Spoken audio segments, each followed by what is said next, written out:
Hello guys, कैसे हो आप लोग। आज मैं आपको बीपीएससी 9 दिसंबर 2023 का जीएस का पेपर कराऊंगी। जीएस का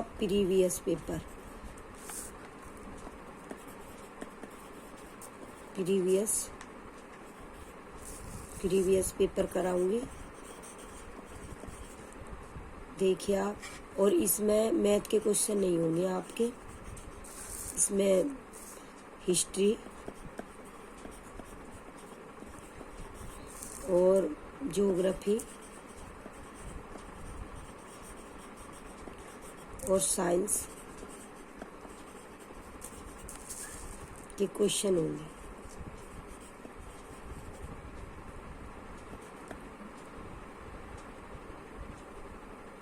ओके, देखिए आप क्वेश्चन नंबर देखिए 39 जीएस का। नाभिकीय रिएक्टरों में D2O का उपयोग होता है ईंधन के रूप में, ड्यूटेरोनो के स्रोत के रूप में, मंदक के रूप में। तो इसका आंसर होगा 3, मंदक के रूप में। एक्सप्लेनेशन देखिए आप। भारी पानी D2O एक महत्वपूर्ण यौगिक है जो सामान्य पानी के इलेक्ट्रोलाइटिक संवर्धन द्वारा निर्मित होता है। इसका उपयोग अनिवार्य रूप से परमाणु रिएक्टरों में न्यूट्रॉनों की गति को धीमा करने के लिए एक मॉडरेटर के रूप में किया जाता है। आमतौर पर उपयोग किए जाने वाले मॉडरेटर भारी पानी D2O और ग्रेफाइट है। क्वेश्चन नंबर 40 देखिए आप। लैक्टियल निम्नलिखित में से किससे संबंधित होता है?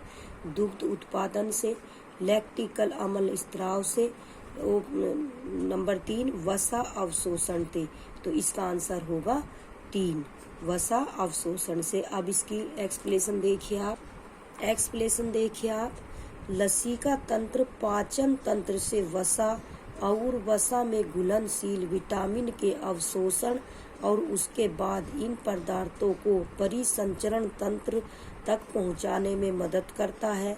छोटी आंत को लाइन करने वाली म्यूकोसा उंगली जैसे उभारों से ढकी होती है जिन्हें विली कहा जाता है।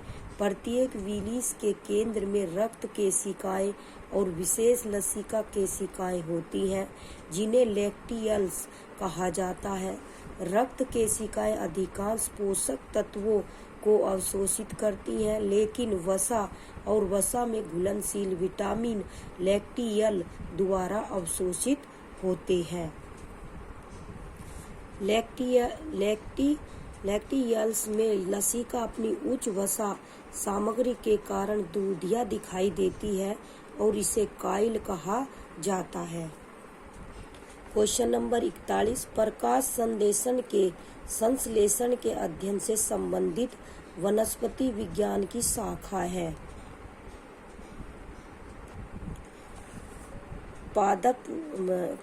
पादप वर्गिकी, पारिस्थितिकी और तीसरा है पादप कार्यकी। तो इसका आंसर होगा 3, पादप कार्यकी। इसका एक्सप्लेनेशन देखिए आप लोग। देखिए, विज्ञान की वह शाखा जो पौधों और उसके भागों की संरचना और कार्य का अध्ययन करती है उसे पादप शरीर क्रिया विज्ञान कहलाती है। इसमें प्रकाश संश्लेषण, श्वसन, वृद्धि, गति आदि सहित विभिन्न जीवित प्रक्रियाओं का भौतिक और जैव रासायनिक अध्ययन शामिल है। क्वेश्चन नंबर 42 एक पीढ़ी से दूसरी पीढ़ी से वंशागति के अध्ययन को कहते हैं। आनुवंशिकी, सूक्ष्म जैविकी, कोशिका विज्ञान। उपरोक्त में से एक से अधिक, उपरोक्त में से कोई नहीं। तो इसका आंसर होगा आनुवंशिकी। एक पीढ़ी से दूसरी पीढ़ी में वंशागति के अध्ययन को आनुवंशिकी कहते हैं। तो इसका आंसर होगा ए। एक्सप्लेनेशन देखिए। आनुवांशिकी वंशानुक्रम से संबंधित है साथ ही साथ माता पिता से संतान तक चरित्रों की भिन्नता से भी संबंधित है। जेनेटिक्स संबंध 1906 में विलियम बेटसन द्वारा गढ़ा गया था। जेनेटिक्स शब्द जेनेसिस से लिया गया है, जिसका अर्थ है बढ़ना। वर्ष 1866 में ग्रेगर जोहान मेंडल ने वंशानुक्रम के संबंध में पहली वैज्ञानिक व्याख्या दी। उन्होंने आनुवांशिकी की नींव रखी, इसलिए उन्हें आनुवांशिकी का जनक कहा जाता है। लक्षण कणों के माध्यम से एक पीढ़ी से दूसरी पीढ़ी तक प्रसारित होते हैं, जिन्हें जीन के रूप में जाना जाता है, और इस प्रक्रिया को वंशानुक्रम कहा जाता है। क्वेश्चन नंबर 43, लेग्यूमिनस पौधों में नाइट्रोजन स्थिरीकरण के लिए कौन सा वर्णक आवश्यक है? एंथोसायनिन। Number 2, leg haemoglobin. तो इसका आंसर होगा लेग हीमोग्लोबिन 2। इसकी एक्सप्लेनेशन देखिए आप बच्चों, देखिए आप, लेग हीमोग्लोबिन नाइट्रोजन स्थिरीकरण के लिए फलीदार पौधों की जड़ की गांठों में पाए जाने वाला महत्वपूर्ण वर्णक है। लेग हीमोग्लोबिन की रासायनिक और संरचनात्मक तुलना हीमोग्लोबिन के समान होती है और इसका रंग हीमोग्लोबिन की तरह लाल होता है। यह नाइट्रोजन स्थिरीकरण एंजाइम प्रणाली को ऑक्सीजन से बचाता है, जो वायुमंडलीय नाइट्रोजन स्थिरीकरण एंजाइम प्रणाली के लिए हानिकारक है। देखिए आप, वह एंजाइम जो हमारे मुंह में भोजन के साथ मिलता है वह पेप्सिन कहलाता है, पर ऑक्सीडेज कहलाता है, एमेलाइज कहलाता है। इसका आंसर होगा एमेलाइज कहलाता है। अब देखिए आप बच्चों, एक्सप्लेनेशन देखिए आप, लार एमाइलेज पाचन तंत्र में भोजन के साथ मिश्रित होने वाला पहला एंजाइम है। यह लार का प्राथमिक एंजाइम है। यह मुख गुहा में लार ग्रंथियों में से पैरोटिड से स्रावित होता है। यह स्टार्च को माल्टोज आइसोमाल्टोज में तोड़ता है और डेक्सट्रीन को सीमित करता है। यह क्षारीय स्थितियों की उपस्थिति के कारण अन्न प्रणाली तक कार्य करता है। जब भोजन पेट में पहुंचता है तो अत्यधिक अम्लीय माध्यम के कारण लार एमाइलेज की क्रिया निष्क्रिय हो जाती है। क्वेश्चन नंबर देखिए 45, Al2O3 2SiO2, 2H2O निम्नलिखित में से किसका रासायनिक सूत्र है? तो क्वेश्चन नंबर मोनोजाइट का, नंबर 2 चीनी मिट्टी का, नंबर 3 रेत का। तो इसका आंसर होगा चीनी मिट्टी का सूत्र है ये। क्वेश्चन नंबर, इसका एक्सप्लेनेशन देखिए आप 45 का। देखिए Al2O3 stop 2SiO2 stop 2H2O चीनी मिट्टी का रासायनिक सूत्र है। चाइना क्ले मिट्टी के काओलिनाइट समूह के अंतर्गत आता है। चाइना क्ले अपनी लेमेलर संरचना के कारण कोटिक्स को कठोरता प्रदान करता है और फिल्मों को मजबूत करता है। यह पानी में धीरे धीरे जमता है और पानी में कम घुलनशीलता के कारण इसका उपयोग आमतौर पर पानी आधारित पेंट में किया जाता है। देखिए आप, क्वेश्चन नंबर 46 देखिए आप, वह जानवर जो मुख्यतः मांस खाता है निम्नलिखित में से क्या कहलाता है? Omnivore, carnivore, herbivore. तो इसका आंसर होगा 2 कार्निवोर। क्या होगा इसका आंसर? कार्निवोर। तो इसकी एक्सप्लेनेशन देखिए आप बच्चों, देखिए आप, मांसाहारी वर्ग में वे जानवर शामिल हैं जो दूसरे जानवरों का मांस खाते हैं। शाकाहारी जीवों के विपरीत मांसाहारियों की एक छोटी आंत होती है और उनमें कोई कार्बोहाइड्रेट पाचन एंजाइम नहीं होता है। शाकाहारी उन जानवरों को संदर्भित करते हैं जो पौधों या पौधों के उत्पादों पर भोजन करते हैं उनकी आंत बहुत लंबी होती है और वे यकृत में विटामिन ए को विषहरण करने में सक्षम होते हैं। सर्वाहारी शब्द उन जानवरों को संदर्भित करता है जो अपने भोजन के लिए पौधों और जानवरों दोनों पर निर्भर होते हैं। देखिए आप क्वेश्चन नंबर 47। देखिए आप 1 दिसंबर 2022 को किस हवाई अड्डे पर डीजी यात्रा शुरू नहीं हुई थी। मतलब एक पर नहीं हुई थी और दोनों में हुई थी। तो इसका मतलब बेंगलोर और वाराणसी में हुई थी और रायपुर में नहीं हुई थी। तो इसका एक्सप्लेनेशन देखिए आप। देखिए डीजी यात्रा एक मोबाइल एप्लीकेशन आधारित सुविधा है जो चेहरे की पहचान प्रौद्योगिकी FIT के आधार पर हवाई अड्डों पर यात्रियों की संपर्क रहित निर्बाध प्रसंस्करण प्राप्त करने के लिए बनाई गई है। यह यात्रियों को उनकी पहचान और यात्रा विवरण को मान्य करने के लिए चेहरे की विशेषताओं का उपयोग करके कागज रहित और संपर्क रहित प्रसंस्करण के माध्यम से हवाई अड्डों पर विभिन्न चौकियों से गुजरने में मदद करता है। डीजी यात्रा प्रक्रिया में यात्री की व्यक्तिगत पहचान योग्य जानकारी PII डेटा का कोई केंद्रीय भंडारण नहीं है। डीजी यात्रा सुविधा पहली बार 1 दिसंबर 2022 को दिल्ली, वाराणसी और बेंगलुरु के हवाई अड्डों पर शुरू की गई थी। क्वेश्चन नंबर 48 देखिए आप। गणतंत्र दिवस 26 जनवरी 2023 को मुख्य अतिथि कौन थे। ऋषि सुनक थे, JR बाइडेन थे, अब्देल फतेह अल सीसी थे। तो इसका आंसर होगा 3, अब्देल फतेह अल सीसी थे। जैसा आपने ये क्वेश्चन देखा 48वां, तो ये 22 का ये गणतंत्र दिवस 26 जनवरी 2023 को मुख्य अतिथि कौन थे। तो जो हमारा 26 जनवरी 2024 को अतिथिगण कौन थे, तो आपको ये याद करके जाना है। जो आपका पेपर होगा अब जो 15 मार्च 2024 को पेपर हुआ था वो कैंसिल हो गया था, जब दोबारा होगा तो ये क्वेश्चन आ सकता है। ये तो हो गया आपका जो 23 का। आपको देखना क्या है 2024 का। ठीक है, अब इसके एक्सप्लेनेशन देख लीजिए आप। देखो 26 जनवरी 1950 को भारत के संविधान को अपनाने के उपलक्ष्य में प्रतिवर्ष गणतंत्र दिवस मनाया जाता है। मिस्र के राष्ट्रपति अब्देल फतेह अल सीसी 74वें गणतंत्र दिवस 2023 के मुख्य अतिथि थे। वह भारत के गणतंत्र दिवस के मुख्य अतिथि के रूप में आमंत्रित होने वाले मिस्र के पहले शीर्ष नेता हैं।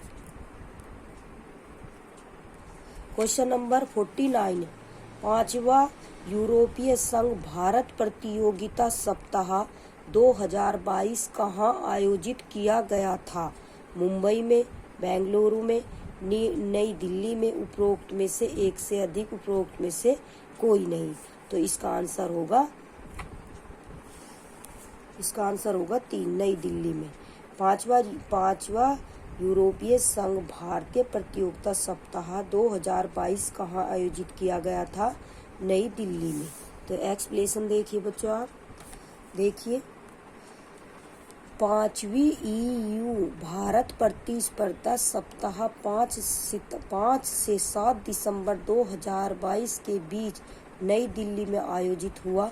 यूरोपीय आयोग महानिदेशालय प्रतिस्पर्धा और भारतीय प्रतिस्पर्धा आयोग CCI के अधिकारियों के बीच आदान प्रदान के लिए एक मंच प्रदान करने के लिए हर साल यूरोपीय संघ भारत प्रतिस्पर्धा सप्ताह आयोजित किया जाता है। यह प्रतिस्पर्धा कानून के क्षेत्र में सहयोग पर 2013 में यूरोपीय संघ और भारत द्वारा हस्ताक्षरित समझौता ज्ञापन पर आधारित है। सप्ताह भर चलने वाला यह कार्यक्रम 2018 से आयोजित किया जा रहा है। क्वेश्चन नंबर 50 देखिए आप। सूर्य का अध्ययन करने के लिए 2 सितंबर 2023 को लॉन्च किए गए इसरो के आदित्य LIL-1 मिशन के परियोजना निदेशक कौन थे? तो शंकर सुब्रमण्यम के P वीरमुथुवेल। नंबर 3 निगार साजी। तो इसका आंसर क्या? इसका आंसर होगा निगार साजी। तो एक्सप्लेनेशन देखिए आप। एक्सप्लेनेशन देखिए, भारत का पहला सौर मिशन आदित्य L1 2 सितंबर 2023 को श्रीहरिकोटा से सफलतापूर्वक लॉन्च किया गया था। निगार साजी भारत के पहले सौर मिशन आदित्य L1 की परियोजना निदेशक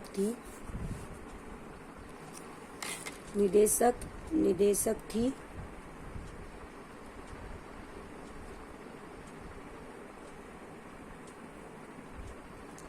वह रिसोर्सएट 2A की एसोसिएट प्रोजेक्ट डायरेक्टर थी और आदित्य L1 के प्रोजेक्ट डायरेक्टर के रूप में अपनी वर्तमान भूमिका निभाने से पहले बेंगलुरु में सैटेलाइट टेलीमेट्री सेंटर की प्रमुख थी।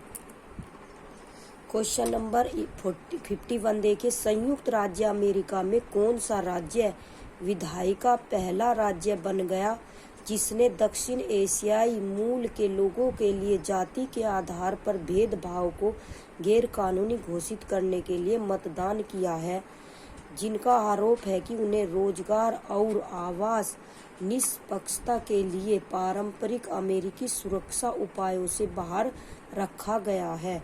तो इसका आंसर होगा कैलिफोर्निया। इसका आंसर क्या होगा? कैलिफोर्निया। एक्सप्लेनेशन देखिए आप लोग। देखिए, सितंबर 2023 में कैलिफोर्निया के सांसदों ने एक विधेयक पारित किया है जो राज्य में जाति आधारित भेदभाव को गैरकानूनी घोषित करता है। यदि यह कानून बन जाता है तो यह ऐसा नियम लागू करने वाला पहला अमेरिकी राज्य बन जाएगा जो पारंपरिक रूप से दक्षिण एशियाई समुदाय में मौजूद है। इस विधेयक को डेमोक्रेट सीनेटर आयशा वहाब ने पेश किया। वह पहला राज्य विधानमंडल के लिए चुनी गई पहली मुस्लिम और अफगान अमेरिकी महिला है।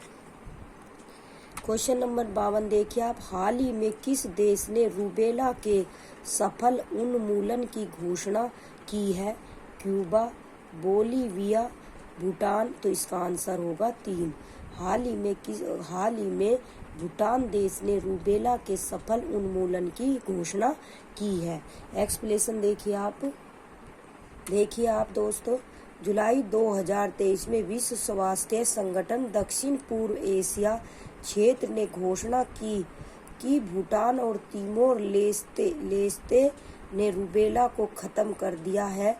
भूटान और तिमोर लेस्ते ने क्रम से 2017-2018 में इस खतरे को खत्म कर दिया था और अब 2023 तक खसरे और रूबेला के उन्मूलन के लक्ष्य को प्राप्त करने के लिए मालदीव, श्रीलंका भी शामिल हो गए हैं। रूबेला RUV वायरस से होने वाली बीमारी है। इससे शरीर पर दाने, हल्का बुखार और अन्य लक्षण उत्पन्न होते हैं। क्वेश्चन नंबर 53 देखिए। अमेरिका द्वारा लीजन ऑफ मेरिट सम्मान किसे दिया गया है? तो इसका आंसर होगा जनरल दलबीर सिंह सुहाग को। तो इसका आंसर होगा क्या? 1। तो इसके एक्सप्लेनेशन देखिए आप लोग। देखिए, संयुक्त राज्य अमेरिका ने भारतीय सेना के जनरल दलबीर सिंह सुहाग और सेवानिवृत्त को लीजन ऑफ मेरिट कमांडर की डिग्री से सम्मानित किया है। सिंह को यह पुरस्कार अगस्त 2014 से दिसंबर 2016 तक सेना अध्यक्ष COAS के रूप में इनकी असाधारण सराहनीय के सेवा के लिए दिया गया।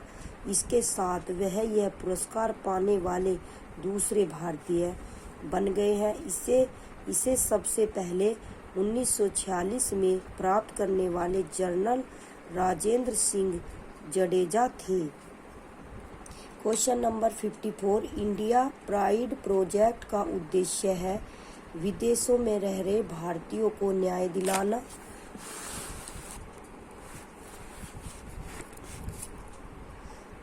NRI द्वारा परित्यक्त महिलाओं को न्याय दिलाना। नंबर 3, भारतीय विरासतों को वापस भारत लाना। तो इसका आंसर होगा 3। एक्सप्लेनेशन देखिए आप। एक्सप्लेनेशन देखिए, India pride project IPP Singapore स्थित 2 भारतीय मूल के कला प्रेमियों द्वारा संचालित एक स्वैच्छिक संगठन है। यह भारतीय मंदिरों से चुराई गई मूर्तियों या अन्य सामग्रियों को ट्रैक करने और उन्हें वापस उसी स्थान पर लाने के लिए प्रतिबद्ध है जहां से वे चुराई गई हैं। इस समूह में UK में भारतीय प्रवासियों के बीच बड़ी संख्या में स्वयंसेवक हैं। क्वेश्चन नंबर 55, निम्नलिखित में से कौन सा युवा वलित पर्वत नहीं है? अरावली, एंडीज, अपलेसियन, उपरोक्त में से एक से अधिक। तो इसका आंसर होगा 4, एक से अधिक। अब देखिए आप एक्सप्लेनेशन देखिए 55 की। एक्सप्लेनेशन देखिए आप लोग, जब समुद्र तल पर जमा तलछट संपीड़न के अधीन आ जाता है, जब समुद्र तल पर जमा तलछट संपीड़न के अधीन आ जाता है तो उन्हें धीरे धीरे दबाया जाता है और मोड़ दिया जाता है, जिसके बाद वे पहाड़ों की विशाल श्रृंखला बनाते हैं जिन्हें वलित पर्वत कहा जाता है। नवीन वलित पर्वतों का निर्माण टेक्टोनिक गतिविधि के कारण पृथ्वी की पपड़ी के मुड़ने या टेक्टोनिक प्लेटों के एक दूसरे से टकराने के कारण होता है। वे पुराने वलित पर्वतों से भी ऊंचे होते हैं और उनमें तीव्र ढलान और गहरी घाटियां होती हैं। युवा वलित पर्वतों के उदाहरणों में Alps, Rockies, Andes, Himalaya, Jamaica के नीले पर्वत और त्रिनिदाद की उत्तरी श्रृंखला शामिल है।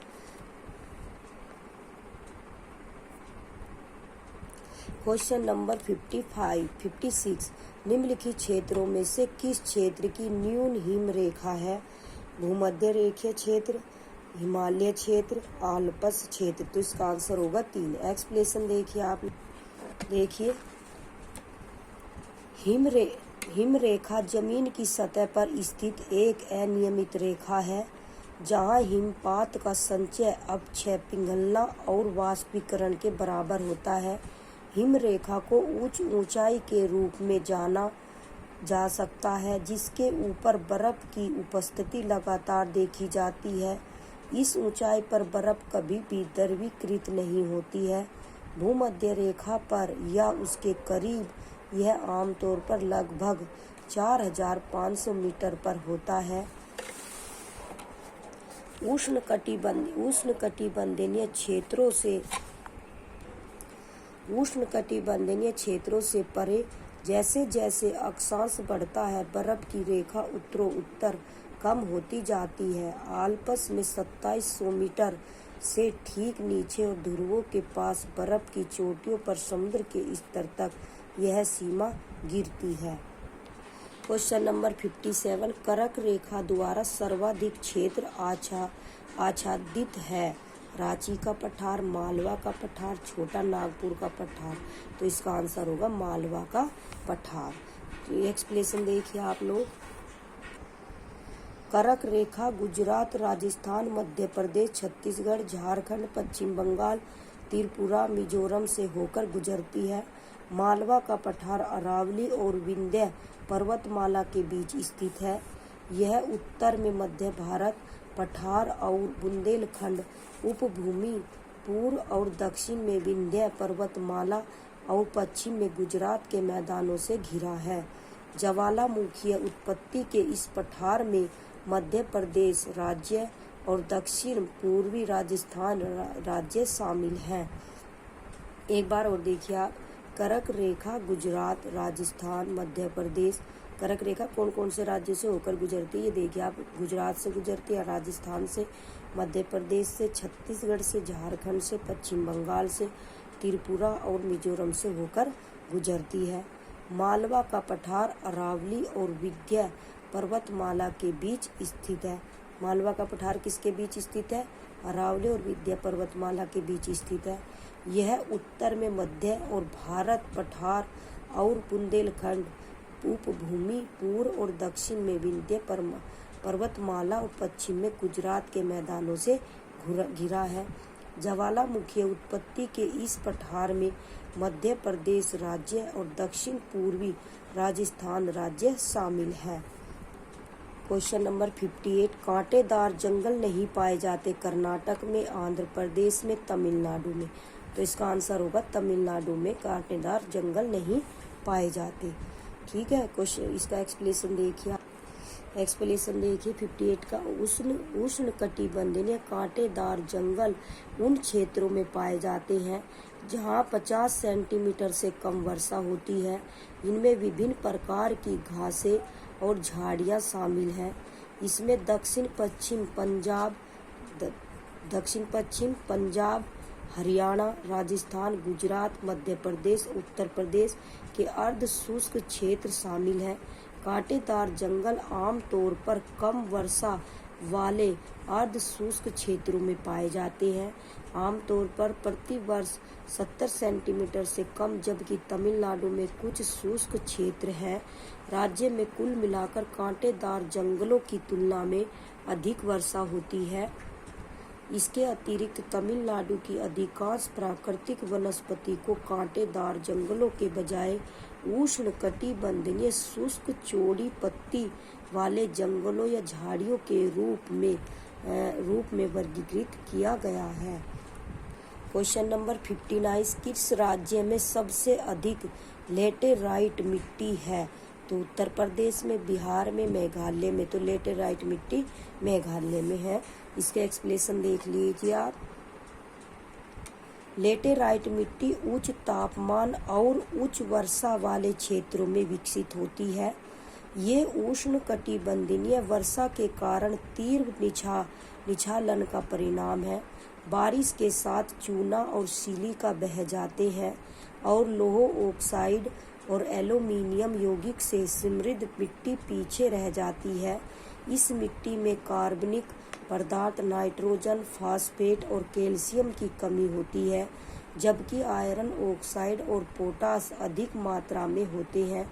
जिन राज्यों में लेटेराइट मिट्टी प्रचलित है उनमें केरल, कर्नाटक, गोवा, महाराष्ट्र, तमिलनाडु, उड़ीसा, पूर्वोत्तर राज्य के कुछ हिस्से शामिल हैं। तो देखिए, मेघालय में अधिकतर लेटेराइट मिट्टी पाई जाती है। मेघालय का मावसिनराम भारत का सबसे आर्द्र स्थान है। क्वेश्चन नंबर 60 देखिए आप, उस देश का नाम बताइए जो पहले G21 की मेजबानी करेगा। France, Japan, Brazil. तो इसका आंसर होगा ब्राजील। आप लोग इसकी एक्सप्लेनेशन देखिए। G20 शिखर सम्मेलन 2024 का आयोजन ब्राजील द्वारा किया जाएगा। 18वें G20 शिखर सम्मेलन में अफ्रीकी संघ को G20 के स्थायी सदस्य के रूप में स्वीकार करने पर सहमति हुई, इसलिए यह G21 बन गया। 18वां G20 शिखर सम्मेलन 9 और 10 सितंबर 2023 को नई दिल्ली, भारत में आयोजित किया गया था। यह शिखर सम्मेलन पहली बार था जब भारत ने G20 नेताओं के शिखर सम्मेलन की मेजबानी की थी। इस शिखर सम्मेलन का विषय वसुधैव कुटुंबकम था, जिसका अर्थ है दुनिया एक परिवार है।